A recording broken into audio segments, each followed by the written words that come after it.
they are fully cooperative and supportive of the initiative of the Commission on Elections. So, Chair, tuloy na yung eleksyon. So, kahit Yes, anong mangyari dyan sa decommissioning, ay tuloy yung eleksyon. Tuloy na tuloy po sa ating mga kababayan sa Bangsamoro. Huwag na po kayong mag-doubt. By October 13, tuloy na tuloy po ang eleksyon sa Bangsamoro. Although, medyo may malaki pong mga issues na pumasok, but these issues will not prevent the conduct of the election. Such as, number one, yung pong hanggang ngayon yung reapportionment. Opo, yung reapportionment ng 7 seats eh. Kasi po the other day, yung gabi na ipasa nila ng parliament yung bill reapportioning the 7 seats and therefore ang mangyayari po doon magkakaroon ng 7 new districts, but in the meantime the applicability of the 7 districts will be by appointment of the president and not by election.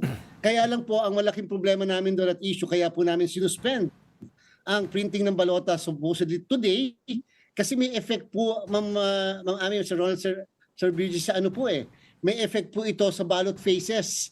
At the same time, gusto namin alamin ano yung mga bayan yung nilipat from one district to another district in order to create a new district without conducting a special list or a special filing of candidacy, and therefore magbabago yung ballot faces at kinakailangan din po na pagpapalagay namin yung sa system.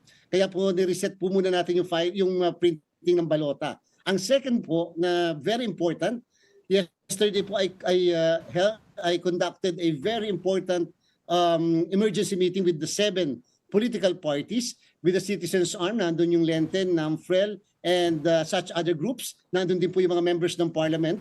Kasi po yung issue ng nota, yung none of the above.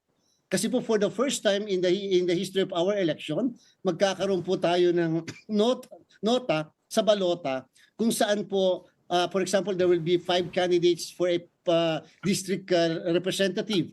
Yung 6 candidate po doon ay si none of the above. So option po yung ng mga botante natin. Sa political parties naman po, if we have 7 political parties, yung number 8 po is none of the above din. So ang naging issue at question ko sa kanila, kasi po wala po sa election code. Paano kung manalo si Nota? Paano kung si Nota ang may pinakamadaming boto? Question, sino po proclaim po namin na kandidato? For the first time po mukhang lang nila na-realize yung implikasyon ng none of the above na yan.